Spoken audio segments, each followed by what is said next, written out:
Frosty. Mrs. Anchor was always very particular about the temperature in her classroom.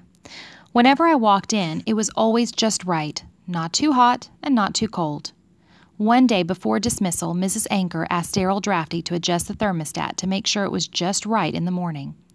Darryl, in a hurry to leave, jumped up to hit the switch, which was a little loose and fell all the way down to the lowest temperature. The next day, without turning on a light, Mrs. Anchor rushed into the class to get started with her day. She came in to a rude awakening. When she walked in, she slid across the room and fell.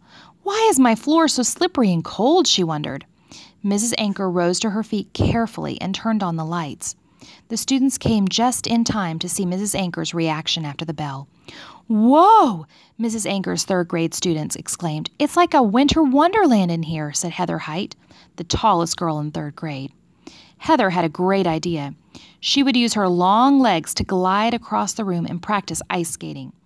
The other students followed Heather, which frightened Mrs. Anchor, who instructed the students to have a seat while she called the office.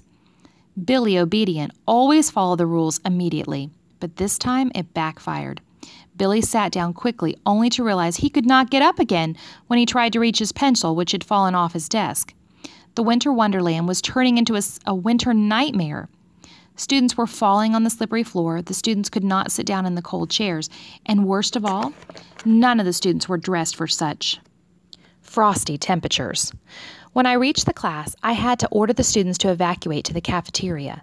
They all skated towards the door, except for Billy, who had to be pushed in his chair. Mrs. Anchor and I had to figure out how this had happened. I looked at the thermostat and pointed out the temperature had been lowered, which caused the room to freeze and the pipes under the sinks to burst. Water and freezing temperatures created this big mess, I groaned. Billy thawed out very quickly after being pushed outside. The class, however, had no windows. Mrs. Anchor's class took an entire day to thaw out, and custodians worked overnight to get all the water out. I banned students from touching thermostats from that day on. Cause and effect lesson. In life, cause and effect is all around us, even in the choices that we make every day. Every choice has an effect.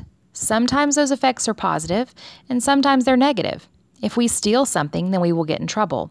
The cause is that we stole something, but the effect is that we get in trouble. If you get a good grade on a test, it is because you studied. The cause is that you studied, and the effect is that you got a good grade. There are several examples of cause and effect in this chapter.